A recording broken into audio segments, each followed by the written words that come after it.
Hey, my Liptons. So I know I keep saying I'm gonna have the colorism video. I'm gonna have it, okay?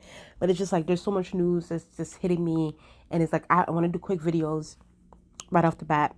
Um, the colorism video, I want it to be more thorough, more in depth. So it's definitely coming. But I was on Twitter and I saw. So this is the tweet that I saw. Let me show y'all. This is the tweet that I saw early in the morning when I woke up. I saw this tweet and it's about canceled shows in the last few months. So one of them being Vampire Academy. And it clicked in my mind that Vampire Academy, I remember vaguely that I think I was like going through Vampire Diaries articles and stuff like that, and then I'm hearing that, you know, Miss Miss Piggy, Miss Julie Piggy was one of the, I don't know, producers or the creator of Vampire Academy. And I was just like, you know, I'm not gonna watch it. I'm done watching Julie Plec content. It's done. I'm never gonna put my money, my contacts, my views to anything that she does in the future. And now I'm hearing that, Vampire Academy is canceled, and I was like, oh yes, God. And this is my tweet this morning. And I said, isn't Vampire Academy Julie Plec show? Peacock canceled one of Julie Plec shows, Always Stand. Made Julie Plec never know peace. And as you know, so this is an article from Deadline talking about it. So it says here, if you guys can go watch it too, it's by Peter White. Um, it says here, Deadline understands that execs at Peacock were happy with both shows creatively, but they didn't find the risk audience to justify their further seasons. So basically, what they're saying is that they felt like, obviously one of us is lying. I never watched that, but they're saying that Vampire Academy, um I guess they weren't bringing in the viewers. I guess they weren't bringing in any viewership, and they were like, listen, as much as we like the show, we like the concept of the show, but we're gonna have to cancel. And listen, at the end of the day, I am sad because this is the cast. I will say this, I am sad for the cast. I am sad for the cast. At the end of the day, this is their livelihood. This is something that they wanted. They auditioned for it, and I'm sure they were great too when it came to the show. So this is a sad day for them, but I'm not sad for Julie Plec. I'm not sad for Julie Plec at all. Julie Plec is, to me, I had to, this is just my own personal opinion. I feel like Julie Plec is a racist, and I feel like Julie Plec gives me like white liberal feminism. Like that's exactly what Julie Plec gives me. She's very disingenuous, doesn't believe in diversity. I felt like she only went through the diversity route when it came to the Vampire Academy thing. It's because of all the backlash that she got from Vampire Diaries and the originals. Just how she treated Cat Graham's character Bonnie, and how she treated Marcellus in the originals, just how she was able to kill off all these black people. And now I guess she thought that, it's a different climate, so let me just include some black people in my Vampire Academy series, thinking that, audiences will see how disingenuous and performative this is, especially when it comes to Julie Plec's feminism. So Julie Plec gives me a typical racist. It's just that, she hides behind her liberal, like, oh my God, like black women need to save everybody and to save us. So I do not like Julie Plec, as you can tell. I think that she is fake. She's phony. She's always, I don't know. I think that there's a beef that she has with people of color, particularly black women, and anything that she touches, it seems like it's starting to fall. We have no other choice but to stand for that. We love to see that. Now, I will say this. I was waiting for her tweet because I knew her tweet was coming. I knew, because I remember when Legacies got canceled, she was just like, just ranting and raving and going off. And it's just like, girl, like, because I saw the viewership numbers and the ratings that Legacies was bringing at the time, and I'm like, these ratings are terrible. Like the viewership is terrible. They're gonna cancel this sooner than later, and obviously they did. And as you know, it took Judy Plec a couple of hours. Let me show y'all. But this is her tweet. So I quote tweeted her, but here's her tweet. And this is some bullshit that I'm about to read to y'all, okay? This is some bullshit.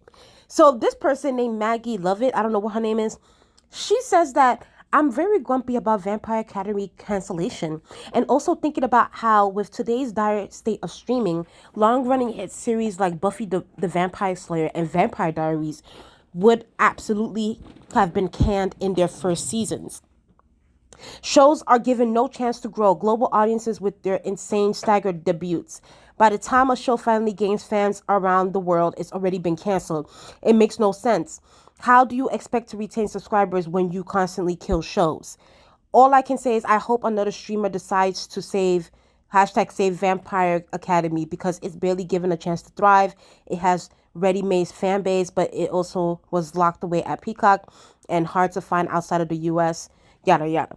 Okay, Maggie, it's no shade. I don't know you, but you're full of shit. You're full of shit, Maggie. I don't know what the hell you're talking about.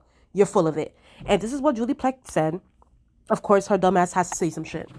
I am grumpy. This is a romantic, exciting, addictive show with a breakout cast, a passionate fan base, and legions of story left to tell. Business is business, and streamers had to find what works for them. But if you're a network with a need for vampire show, we're available.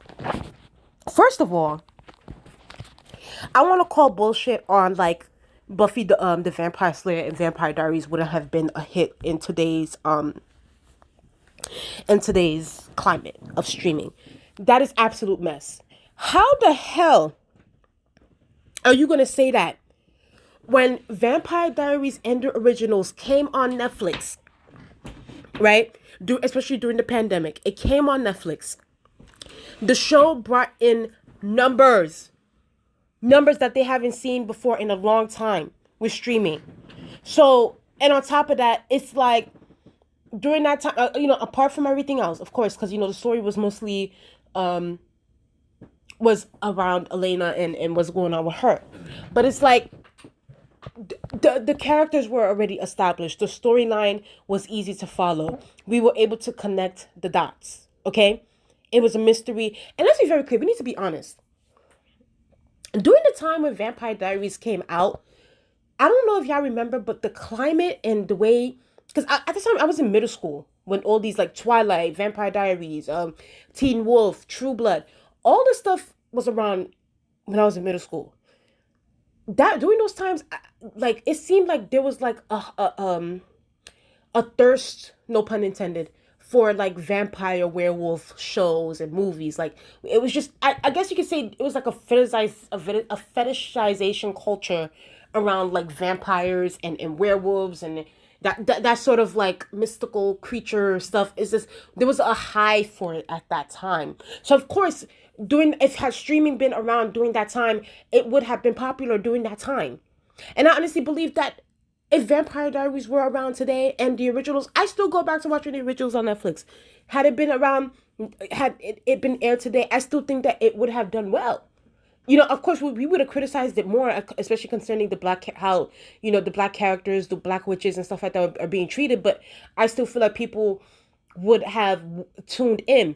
The issue is, and I feel like this is what the issue is. I think that people have just see through Julie Plec and her her inability to write black people in a humanizing way. And I think that that part of the audience is over that. Like they're just like, you know what, she didn't want to change. She's doing this white liberal feminism thing that she's got going on. She's disingenuous. The only reason why now she's putting black people in her shows is because people have called her out on it, not because she did it out of the kindness of her heart or she feels that way. I think that people see through Julie Plec and they don't want to support her anymore or any of the shows that she touches. Let's just keep it a bean. Because if that was the case, we would have seen some good numbers for Legacies. We would have seen great numbers for Legacies. But Legacies was terrible. And I didn't have to watch it to know because I saw the ratings. I saw what the viewership was like. So it's no shade. I think that Julie Plec killed the vampire the vampire like intrigue when it comes to audiences. I think, especially when it comes to when it comes to TV, that that section of it, I think that in a way she killed it. While yes, she brought it to a rise, in a way she also destroyed it. And I think that it became diluted to a certain extent, to a certain point, because it was like, okay, Vampire Diaries, we definitely understood the originals, we understood, but now you're making legacies with the kids like it really doesn't make sense that vampires can have kids, so we kind of let that slide during the originals, but now you're making a fucking like a kids version of witches, and it's like, okay, all right, that's enough. You know what I'm saying? So I think that, Julie Plec needs to take some personal responsibility, and she also needs to come to the realization that her writing, her creative mind, that sort of thing, is no longer what it used to be. It's trash. It's trash, and I think that people are tired. They're tired. Unless you're gonna give me a great show with great writers and that know what they're doing, I don't want to hear it. I don't want to hear it. It's just, it is what it is. Like I said before, I feel bad. I feel bad about the actors and actresses of the show, because I do believe that they put their heart, they put everything into what they did. But at the end of the day, listen, the networks. Here's the thing: networks only see numbers. Okay, they're not looking at like, oh, the writing, the this, the that. No, they're looking at the numbers. What are you bringing to the table? Are you bringing viewership to the table? Are you bringing ratings to the table? If you're not bringing that, they're gonna be like, okay, well, we gotta go to the next conversation. Vampire Diaries brought in ratings when it first came out. The originals brought in ratings. So let's not do this. It's basically apples to oranges what we're comparing here. So either way, like I said, I'm happy that the Hollywood is not taking Judy Plec seriously anymore. I love to see it. And honestly, she should sit her ass down, and definitely think about all the things that she's done and all the creative processes that she's done when it comes to cat. And also, here's the thing. I think that my disdain for Julie Plec will kind of go away if she were to bring, Cat Graham, Charles from the originals, just all the black people that she's hired at the time, bring them, round table, giving me teas, let her be in the middle, or honestly, her and Cat Graham should have a one-on-one, and it needs to be publicized. I need to see it, and I need Cat Graham to spill the tea. I need her to spill the tea, and I need Julie Plec to take accountability for everything that she's done in her. Because let's be very clear, Julie Plec still believes that it was the right decision to kill Enzo, even though I personally don't care about Enzo. Right decision to do that. Right decision to send her off to the, right decision to not put her with Damon. She still believes in all that. So it's like, what kind of ending did you want for Cat Graham? And why is it that Cat Graham was killed all the time? Her character was killed all the time. These wigs were terrible. Fans brought up back then that they didn't like the fact how Bonnie was being treated in the show, and yet Julie Plec called the fans of Bonnie like rabid and insecure and all that. So that's why I really don't believe that Julie Plec has changed, honestly. So this is why I don't care. I hope this is the beginning of her downfall, and we have no other choice but to stand. Legacy has been canceled. Now Vampire Academy has been canceled. We love to see that. We love it. We love it. We love it. We love it. We love it. Now, and this is why Julie Plec has never won any awards apart from like Teen Choice Awards and that sort of thing. And we're talking about like freaking Emmys and Golden Globes. She's never gonna reach that status. It is what it is. Either way, tell me what you guys think in the comment section below. Did you guys watch Vampire Academy? Did you guys enjoy it? What's the tea? Also, do you believe that this is Julie Plec's downfall? Do you think that this is over for her? Like people in Hollywood are no longer taking her seriously, nor her creative process, her writing team. What's the tea? Do you think that people are audiences are over Julie Plec? I think that they've seen the videos of how she and Caroline Dyers have mistreated Cat Graham. They see how her character was not taken seriously. And tell me what you guys think. Are you guys still watching the vampire stuff? Are you guys still into that kind of stuff? Are you into the vampire werewolf vibe, that sort of thing? Please tell me what you guys think in the comment section below. Like, comment, and subscribe, and I'll talk to you guys later. Bye.